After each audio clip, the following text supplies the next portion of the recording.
and a good Sunday evening to all of you tonight. It is now time for the Scott Manning YouTube Sports Weekend Wrap-Up Show. I want to thank all my loyal viewers for being with me here tonight. We have a lot to talk about here in about the next half hour or so. We're going to just jump right into the show.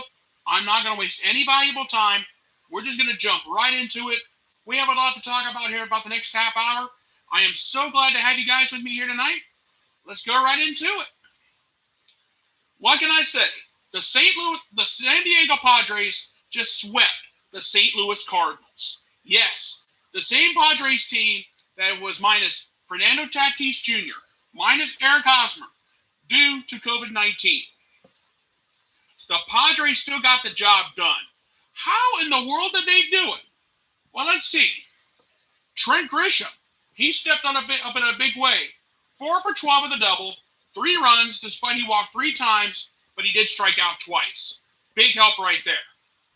Manny Machado, 3 for 11. 4 RBIs, a double, 3 walks. He only struck out once. Very impressive. Jake Cronworth, a beast in this series. 4 for 12, 5 runs, 2 walks, but he only struck out once. Tommy Pham, despite the fact he's hitting 200 right now, despite the fact he's hitting under 200, he only went 2 for 8. But he did have a home run, 2 RBIs, 3 walks, and a strikeout. Not bad. I'll tell you what, for a team that was minus your big bats like Fernando Tatis Jr. and Eric Hosmer, they've got the job done, and my hat's off to you.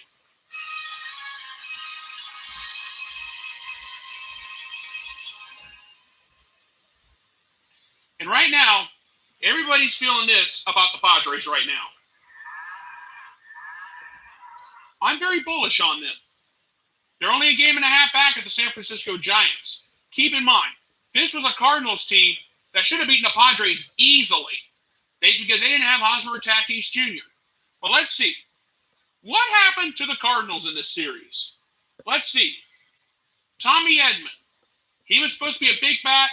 2 for 15 with a run, a walk, and he struck out once. Dylan Carlson, 2 for 9, a run, walked 3 times, and he had 4 strikeouts against him.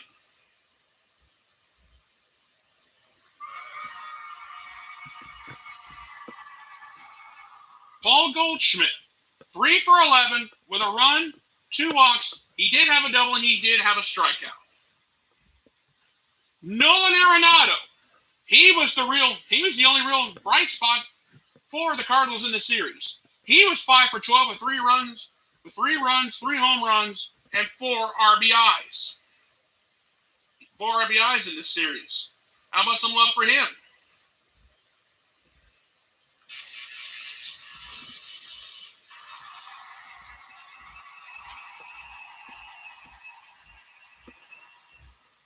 Yadier Molina, 3 for 11, 2 runs, a home run, 2 RBIs, he struck out twice. Show him some love. Tyler O'Neill, 4 for 10, a run, a home run, 2 RBIs, a walk, and 2 strikeouts. What happened in this series? What in the world happened to the Cardinals? Well, on Saturday night, they got their clocks lead 13-3, and tonight, when they had the 2-run homer in the top of the first tonight, I thought they were going to be like, oh, they're going to have a field day with this. Boy, was I dead wrong. The pitching tonight, the bullpen did not do their job. The Cardinals bullpen let them down. Bottom line. The Padres now are sitting in 1 game back of the Giants for the lead in the National League West. The Cardinals were lucky that the Brewers lost 2 against the Braves. Otherwise, this would be a worse nightmare. Now, we'll be seeing the Cardinals again next Sunday night on Sunday Night Baseball on ESPN. They will be facing the Chicago Cubs at Busch Stadium. Keep that in mind. But the Padres sweeping the Cardinals, no one saw that coming. Especially, I'll give credit to the Padres. The Padres got the job done. They didn't have Hosmer. They didn't have Tatis Jr. available. The Padres had to get creative with their batting lineup, and it worked. And that's all there is to it, my friends. That is how the Padres got the job done. Hats off to them. All right, let's move on. The Toronto Blue Jays took 2 of 3 from the Philadelphia Phillies. Hats off to the Blue Jays. They got the job done. Marcus Semien. Now, how in the world did the Blue Jays do it, I should say? Well, let's see. Marcus Semien, 3 for 12 with a home run, 3 RBIs, 2 doubles, a walk, but he did strike out 3 times. So you know what? I'm going to give him some love.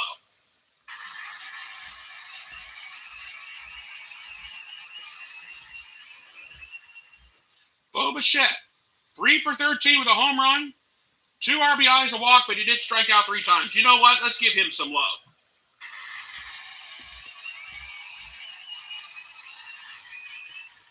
Vladimir Guerrero Jr., 3 for 11 with a home run, 4 RBIs, and 2 walks. Let's give him some love.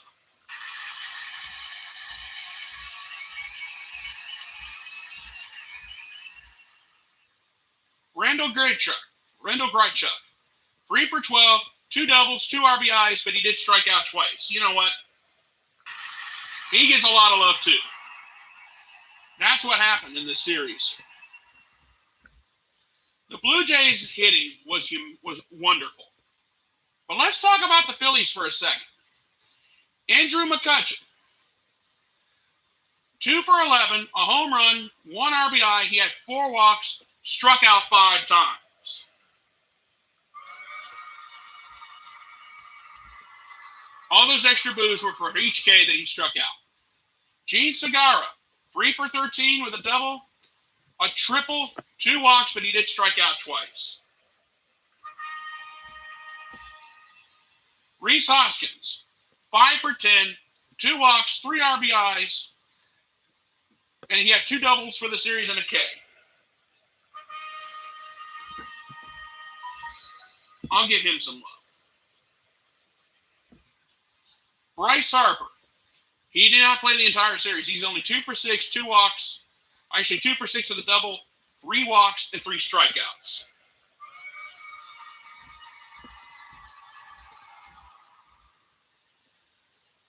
There was an altercation today between Bryce Harper and Joe Girardi in the dugout this afternoon during the Phillies game. Joe Girardi dismissed it as a dugout conversation, and he left it at that. But the Blue Jays taking 2 of 3 from the Phillies at a time when the Phillies could have really done some damage with the Mets losing 2 of 3 from the Rays. That just killed their momentum right there. The Blue Jays, however, are right in the thick of it in the AL East. Nobody expected that to happen. Nobody, including myself, didn't think that was going to happen at all. But we're in mid-May, and we're going to be going into June pretty soon. So, the question is, can the Blue Jays and Phillies recover? We'll have to wait and see on that. And that's the truth of the matter.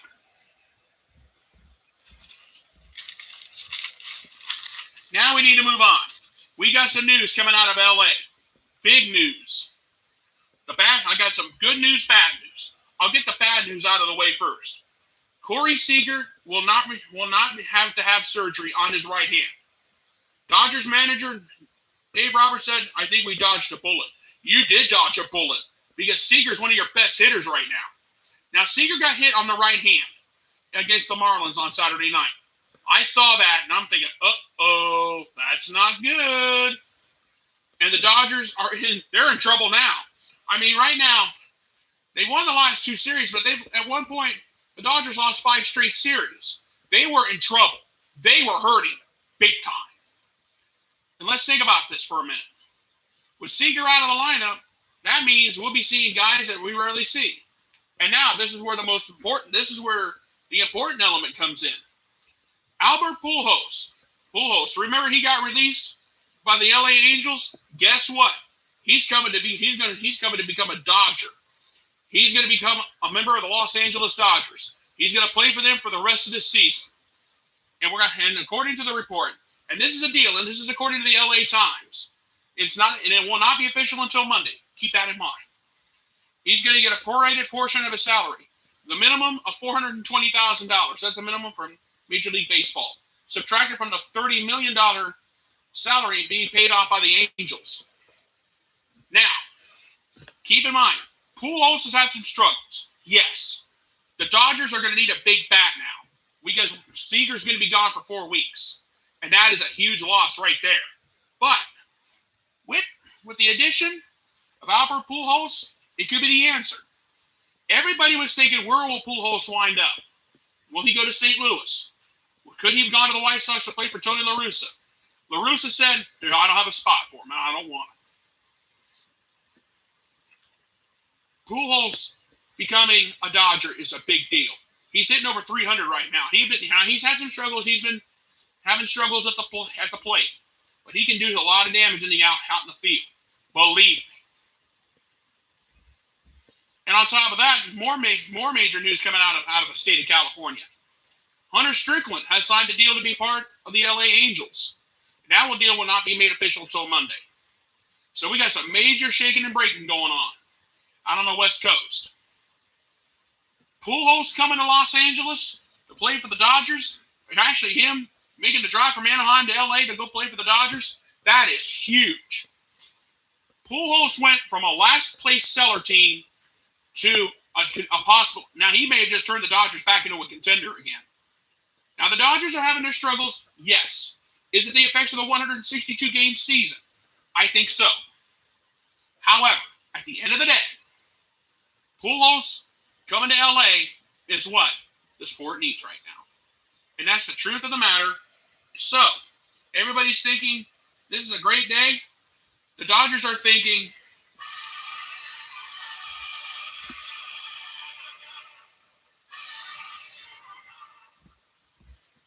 Dodger fans are rejoicing this news.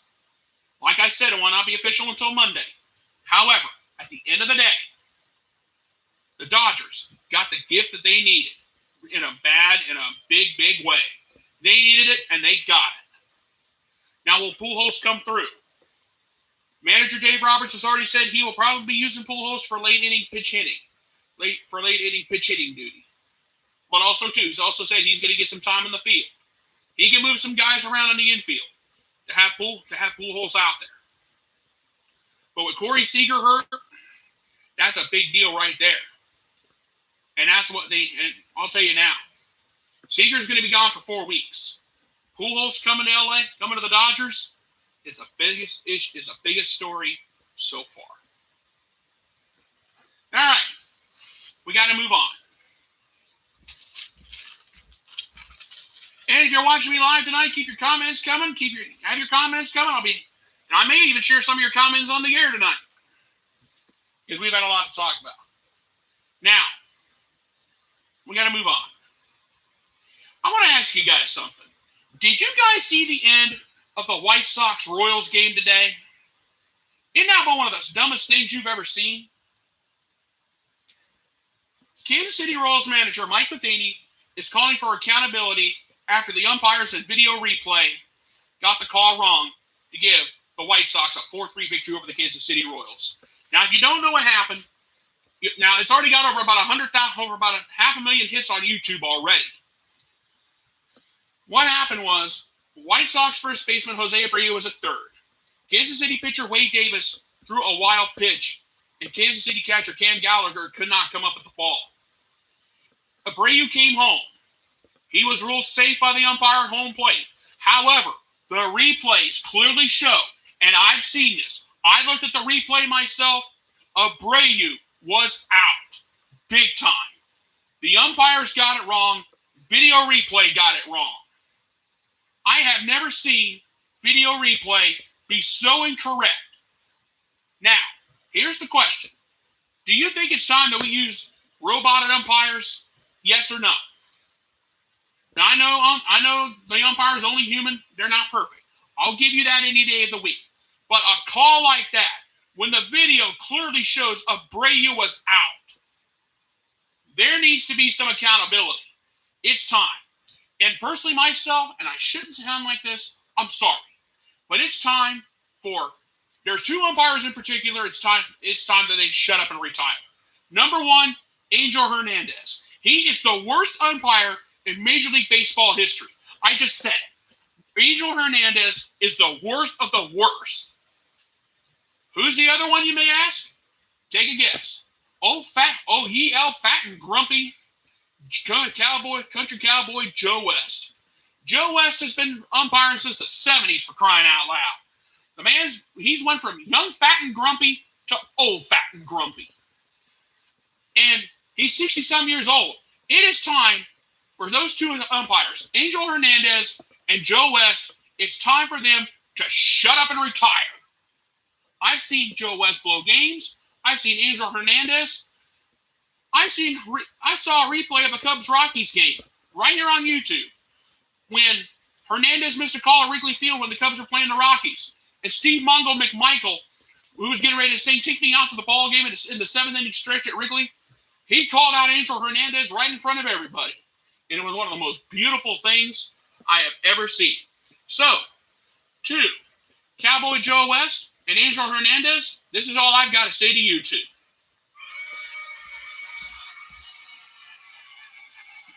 And the Major League Baseball and the video replay people in New York, this is what I think right now.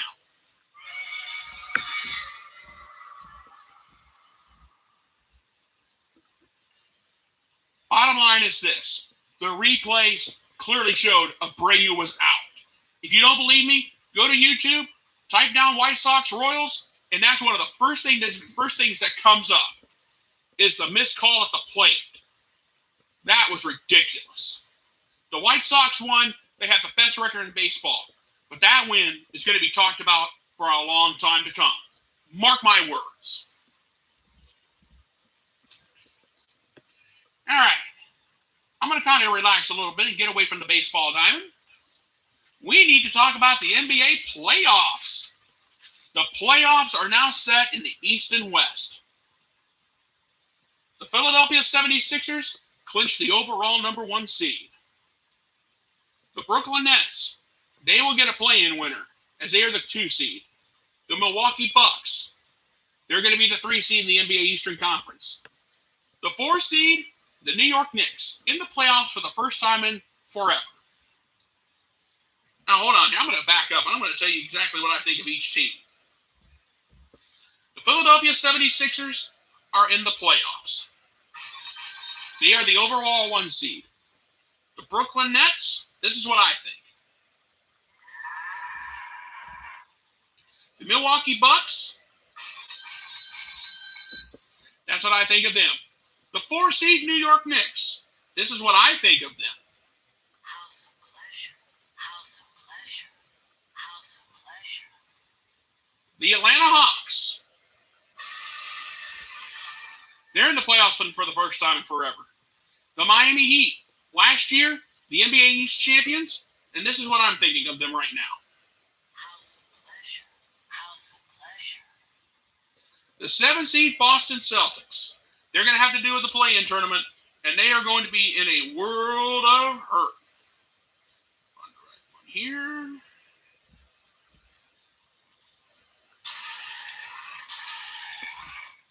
The Washington Wizards, they were a 10 seed. They jumped up to an 8 seed after a victory today.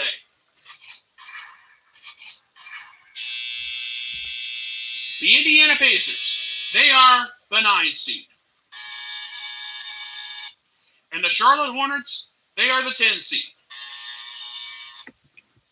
Now, the NBA play-in starts on Tuesday. Keep that in mind. We're going to find out who the last 2 teams get into the playoffs will be. In the NBA East, there's going to be Boston, Washington, Indiana, and Charlotte. The Celtics will face the Hornets, and the Wizards will face the Pacers.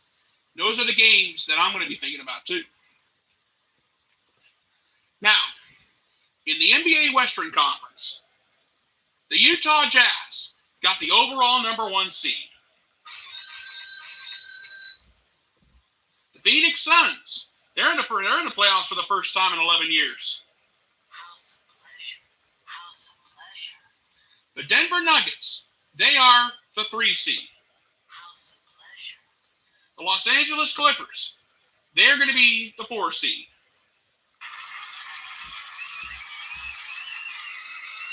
The Dallas Mavericks, they are going to be the 5 seed.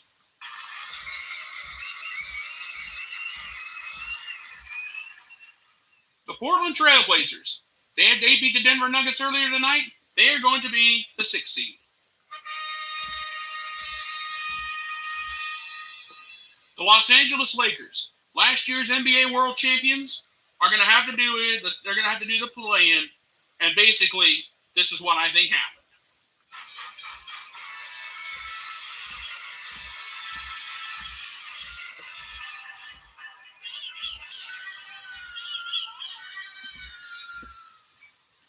The 8th seed, Golden State Warriors, and the 9th seed, Memphis Grizzlies, and the 10th seed, San Antonio Spurs. Those are your teams that are going to be in the NBA playoffs in the East and the West. The play-in starts on Tuesday. This is going to be interesting to see what happens there. But I'm telling you, this is going to be a very interesting NBA playoffs. And that's the truth of the matter. And everybody's been asking me all week, who do you think is going to win it all? Well, I want to get the play-in out of the way first. Let me get the play-in tournament out of the way, and I'll give you my responses. And I'll tell you exactly what I think. Okay. Let's move on.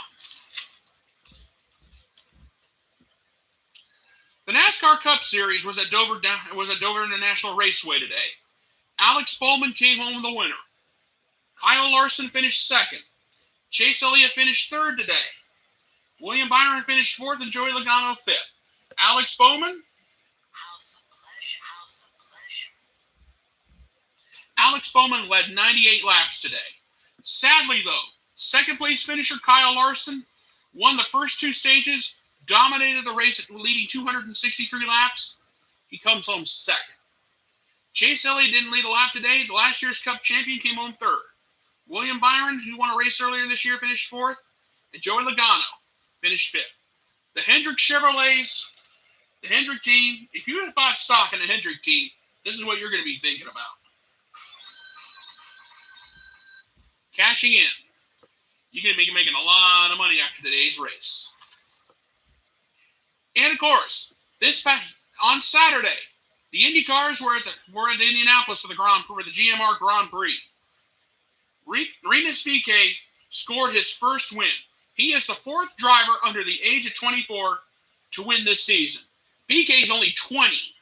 He's only 20 years old. He joins Alex Palou, Colton Herta, and Pato O'Ward as the other drivers as a youth group to win a race this year. The only veteran to win a race, Scott Dixon, when he took the first race at the Texas Two-Step. The 6-time champ is the only veteran that has won a race this year. And surprisingly, the Penske team has not won a race this year. That's kind of surprising. However, we have the Indianapolis 500 coming up in 2 weeks. And that's going to be interesting to see how that goes. The 500, that's Penske's event. He knows how to win the Indianapolis 500 as a car owner. He's taken more winners to the post than more times than I can count. Rick Mears, Danny Sullivan, Emerson Fittipaldi, all 3 of the Unzers. Helio, Jill DeFerrin, Simon Pagenaud. I could go on and on, but I'm not going to. The great 500-mile race is something to look forward to. We're 2 weeks away from it, and we will have the Fast 9 run for the pole next Sunday. And we'll fill out the rest of the starting field for this year's Indianapolis 500. And I'm going to tell you, it's going to be a great race. And a lot of action, as there always is at Indianapolis. The 500 is the 500. It's going to be fun to watch. And we'll see how it goes for this year's Indianapolis 500. I may be doing a 500 special. I haven't decided yet. But stay tuned. Now, there's a couple things I want to talk about that I did not write down. As many of you know, the Preakness was Sunday. Ramon Bauer won the Preakness, upsetting Medina Spirit, who finished third. I've been thinking about this after the Preakness. Had Medina Spirit won the Preakness and went on to win the Triple Crown, I was screaming for an asterisk to be put next to that Triple Crown. Well, I won't have to worry about that this time. However, Bob Baffert's career may have a big asterisk next to it because of this. The sport of horse racing has been in battle with drugs and steroids for the last few years.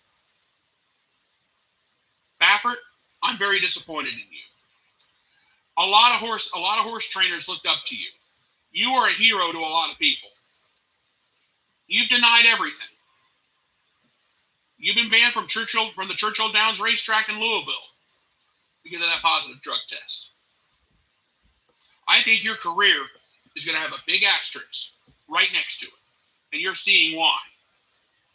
It's a disappointing day. I'm shocked. I'm glad Rambauer won the Preakness yesterday.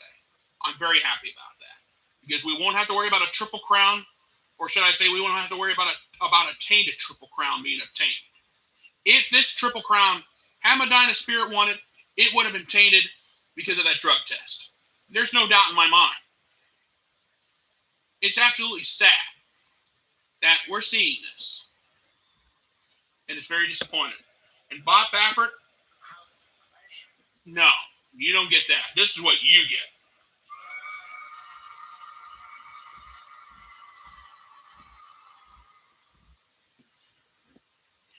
The sport of horse racing took a hit. And it's been a sad week for everybody this time around in the sport.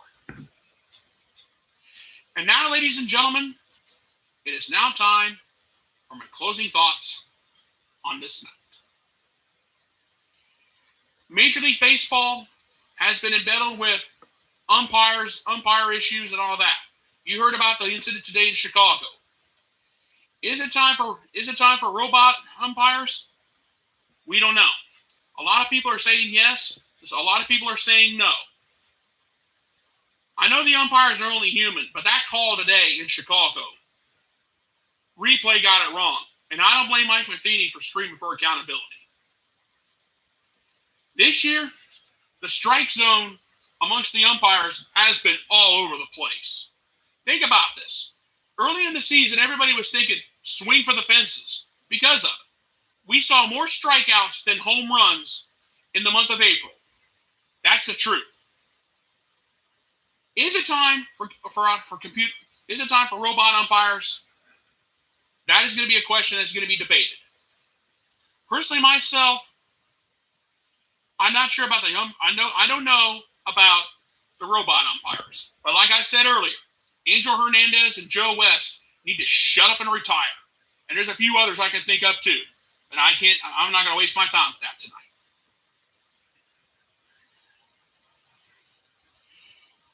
And you know what? I've been thinking about that all day. The strike zone has been all over the place. Major League Baseball, Commissioner Rob Manfred, somebody needs to sit down and just kind of say, hey, this is where our strike zone's at.